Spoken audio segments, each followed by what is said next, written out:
Hello students, आज हम देखेंगे कि हमारा 2SLS मेथड क्या है जो हम यूज़ करते हैं जब हमारी इक्वेशन ओवर आइडेंटिफाई होती है साइमल्टेनियस इक्वेशंस मॉडल के केस में। सो हमारी इक्वेशन आइडेंटिफाई हो गई, उसके बाद वो दो चीज़ों में पॉसिबिलिटी है उसकी, या तो वो आइडेंटिफाई होगी या वो ओवर आइडेंटिफाई होगी। आइडेंटिफाई के केस में हम लोग ILS लगाते हैं, लेकिन ओवर आइडेंटिफाई के केस में हम लोग क्या करेंगे वो हम आज देखेंगे। So if your equation is over identified, then we generally use 2SLS method, that is two stage least squares method. So now we will study it through example. So हमारे पास एक इनकम फंक्शन है जिसको हम देख रहे हैं कि y1t equals to beta one naught plus beta one one y2t plus gamma one one x1t plus gamma one two x2t plus u1t।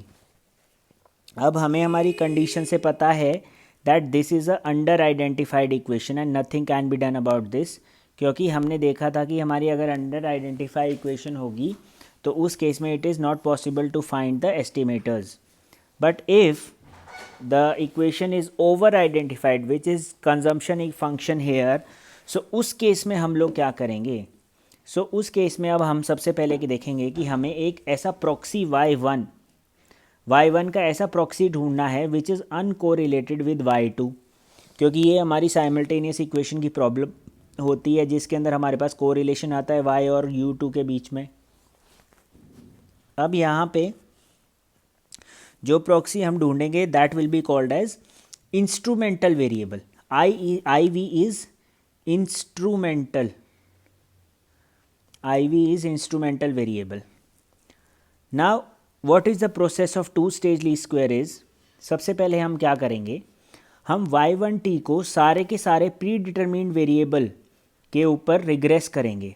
हम y1t को हमारे इसके प्री डिटरमिन्ड वेरिएबल पे रिग्रेस करेंगे।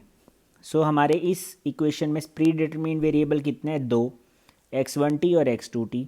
तो हमने y1t को x12t और x2t पे रिग्रेस कर दिया, जहाँ पे हमारे पास pi not hat, pi one hat और पाई टू हैट उसके कोएफिशिएंट्स आ गए।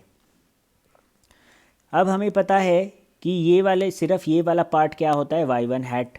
ये y1 हैट हो गया। यहाँ से actual value will be equal to estimated value plus error term, y1t equals to y1t hat plus ut hat.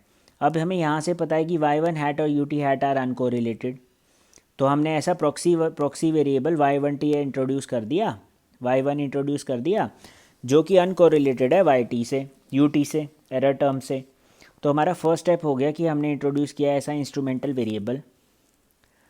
अब दूसरा क्या होगा कि हम हमारी जो ओवर आइडेंटिफाइड इक्वेशन है उसको इस तरह से लिखेंगे। तो हमने जो प्रॉक्सी वेरिएबल बनाया है उसकी वैल्यू हमने हमारी ओरिजिनल इक्वेशन में डाल दी, y1t की जगह हमने y1t की जगह y1 की वैल्यू डाल दी। y2t will be equal to beta two naught plus beta two one y1t hat plus ut hat plus u2t।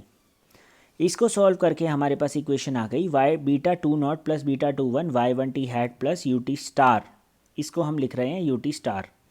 अब इस इक्वेशन और पहले वाली इक्वेशन में क्या फ़र्क है कि हमने y1 को y1 हैट से रिप्लेस कर दिया, मतलब हमने उसको उसके एस्टिमेटर से रिप्लेस कर दिया which is uncorrelated with your error term. हमारी जो प्रॉब्लम थी वो सॉल्व हो गई। हमने दो स्टेप्स करे।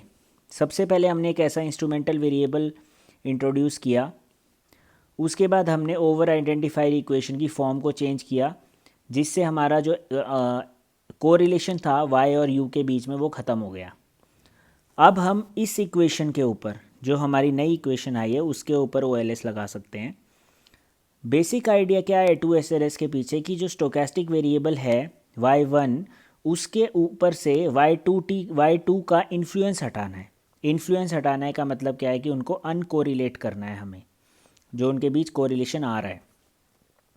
जब हम ये कर देंगे तो हमारी प्रॉब्लम सॉल्व हो जाएगी और उसके बाद हम OLS लगा सकते हैं। अब जो हमारे पास एस्टिमेटर्स होंगे वो कंसिस्टेंट होंगे, इसका मतलब क्या है कि they will now converge to their true value. यहाँ पे हमने पहले टू स्टेज किया, फिर हमने OLS लगा लिया। टू स्टेजेस क्या थी, प्रॉक्सी वेरिएबल इंट्रोड्यूस करना और ओवर आइडेंटिफाइड इक्वेशन को कन्वर्ट करना। ये दो स्टेज लगाने के बाद हमने OLS लगाया, तो this is called as two stage least squares method, जिससे हम हमारी ओवर आइडेंटिफाई इक्वेशन को सॉल्व करते हैं। Thank you.